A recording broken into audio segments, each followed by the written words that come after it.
Hello dear guests and subscribers of my channel, my name is Salomon, and today I want to introduce you a very interesting army composition for Town Hall 15, which I call Zap Loons. In my opinion, this is a very uncommon strategy, and from the replays that I will show today to you, you will see that this army composition is very strong and can be used to destroy different layouts of Town Hall 15s. And as I said, this spell combination that is used in this army composition, Zaps and Lava Loons, is not very common and not usually used, because usually we see that, for example, with Loons, super archers with blimp, for example, are used, or some other kind of blimps or queen charge, and so on and so on. But here you will see that Zaps with Loons are also very powerful, and besides you will see usage of different siege machines, not only blimps but also the flame flinger and so on.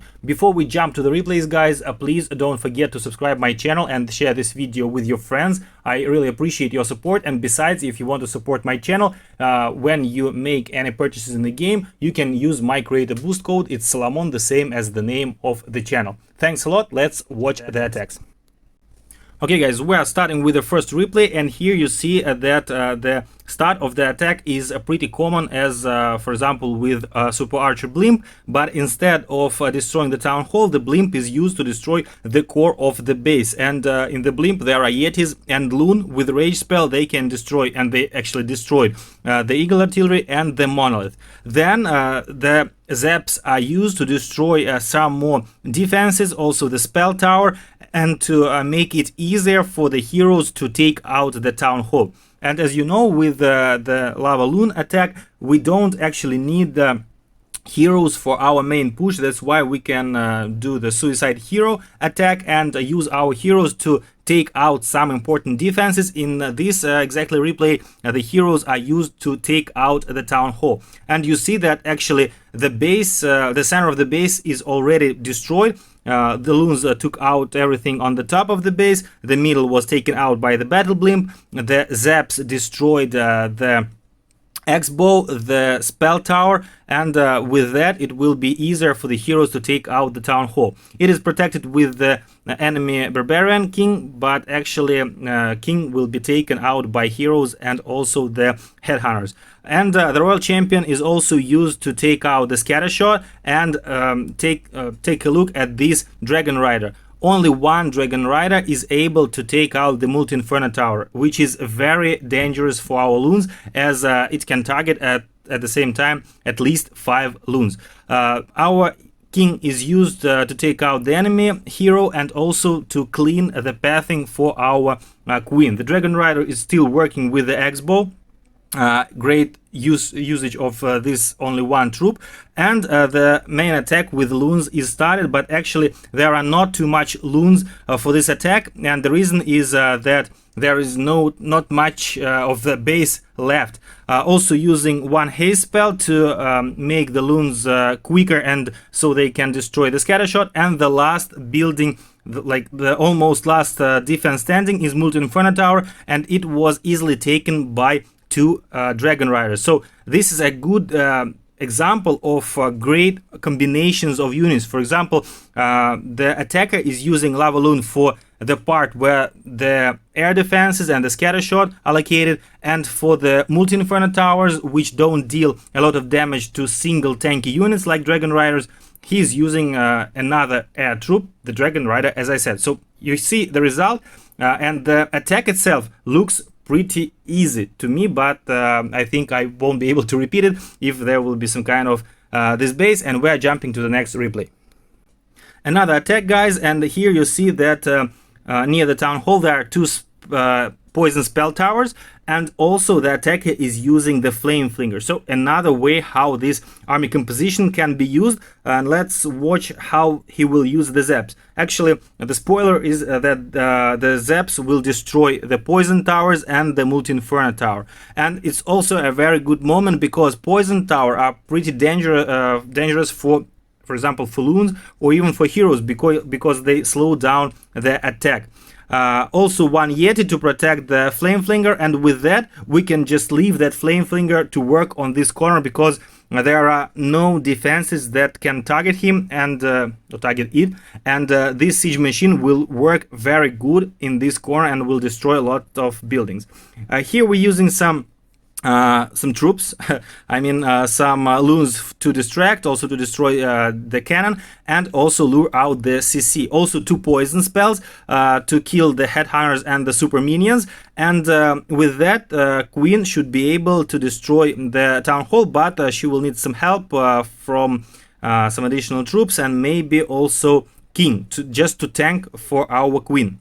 Here you see the King is coming out, so he will take the damage from the X-bows and also will tank for our Queen. The flame flinger is working, still working on the corner, and has cleared all the corners, so loons won't have to deal with all these defenses, and especially the scattershot.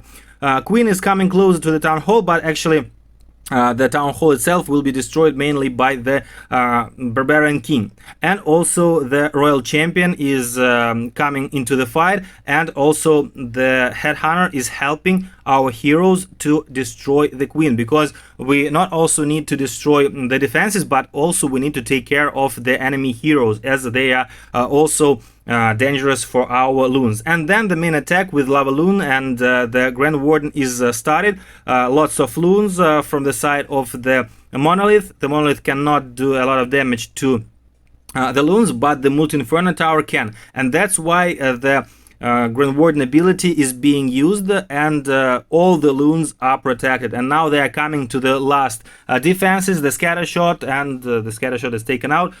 And you see how many loons are still alive. This is a very good attack, and you see how many troops are left at the end. That means that the attack itself is very powerful, and you see it's very interesting combination of troops. We're using the ground siege machine, but the air attack, and instead of haste spells we're using zaps, and zaps are taking out very important buildings.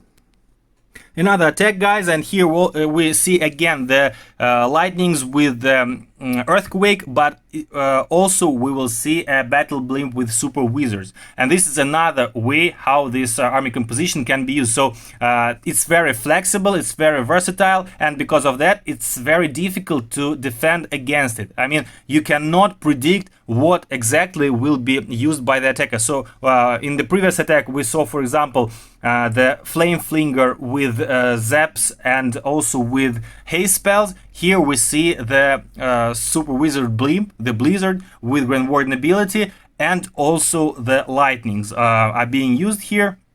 And also, as I said, it's very difficult to predict what exactly will be taken out by the lightnings, because we need to put some defenses close to each other, and it will be the like the variant for the attacker, what defenses exactly he will choose. For example, here the multi-inferno tower and the monolith were taken out. Also the top of the base is already cleared, and here we are waiting for our heroes to make a deep dive, because for example, monolith was located here to protect the heroes dive, because the monolith is the best against the heroes. But as soon as the monolith is taken down, our heroes will destroy lots of things here, and mostly important is the multi-inferno tower, the enemy queen, and maybe also they can destroy the scattershot. And now the attack is begun, and you see that also with the loons and the lava hounds, the attacker is using the dragon riders, and this is another good opportunity to take out some important defenses, because loons are tanking for the dragon riders, and the dragon riders are taking lots of making lots of damage to the defenses. Here you see the enemy queen is already killed. The multi-inferno tower is also destroyed. Headhunters are taking care of the enemy king. The royal champion is destroying some more important defenses, and this attack is ending up with heroes, not with loons or dragon riders, but heroes are finishing the base, because they didn't get a lot of damage, as the monolith, for example, was taken down. Also, lots of defenses were destroyed by the air army, the loons and the dragon riders, and in the end we see that 3 out of 4 heroes are alive, and the Grand Warden is not alive because he was protecting the battle blimp in the beginning. And one more attack with Zap Lalo for you guys. And here you see the base. The monolith is near the town hall, and again the attack is using the siege machine, the flame flinger, because on the top of the base some buildings can be destroyed, and mostly important is the poison tower and the air defense, as we are attacking with the air troops. And here we see the preparation for our hero dive. Queen have to take the town hall, and with lightnings the attacker again is destroying multi-inferno tower, poison tower, X-bow, and with that for queen it will be much easier to take care of the town hall. Also check out how the attacker is tanking the monolith. So instead of taking all the damage from the monolith by the queen, as she won't be able to be protected by the unicorn, the attacker is using some troops as the giants and loons just to distract the monolith for some time, so the queen won't take a lot of damage and she will be able to keep her ability to destroy the town hall. On the top of the base you see that the flame flinger is still working and destroying some additional buildings, and I hope that in the end it will be able to destroy the poison tower also. On the right corner you see that the king is coming into the base, inside the base, also starting to attack the queen and protecting the royal champion to help destroying the enemy queen. Our queen is using her ability just to kill the town hall, and on the top we see that the flame flinger has destroyed finally the poison tower, and it was activated, but still the poison tower is destroyed. The air defense is also destroyed, and on the right side also the scatter shot with the queen are destroyed. And now it's time to attack with lava loons. We don't see any dragon riders here, but actually with such a big amount of loons and also with the Grand Warden protection, the balloons will be able to destroy everything just by themselves. Also adding some freeze spells to add more protection for our loons, and the last freeze for the eagle artillery. By the way, usually we see that with lava loon attack the eagle artillery is destroyed in the beginning because lots of damage comes from it, but here, as the loons were sent just in the last part of the attack, the eagle artillery could not make a lot of shoots into our lava loon army and just finishing the base. Check out again how many troops are still alive on this base. This army composition and this attack strategy is very impressive, and I was very surprised how this player came up with this army composition, and I really loved it. And I really loved that this tactics, this army is very versatile, and you can always choose where you want to attack from, what you want to take out with zaps, and what siege machine you can use in the attack. Thanks a lot for watching, guys. Please leave a comment. Please don't forget to subscribe to the channel, and I see you in the next video. It was Salomon. Bye.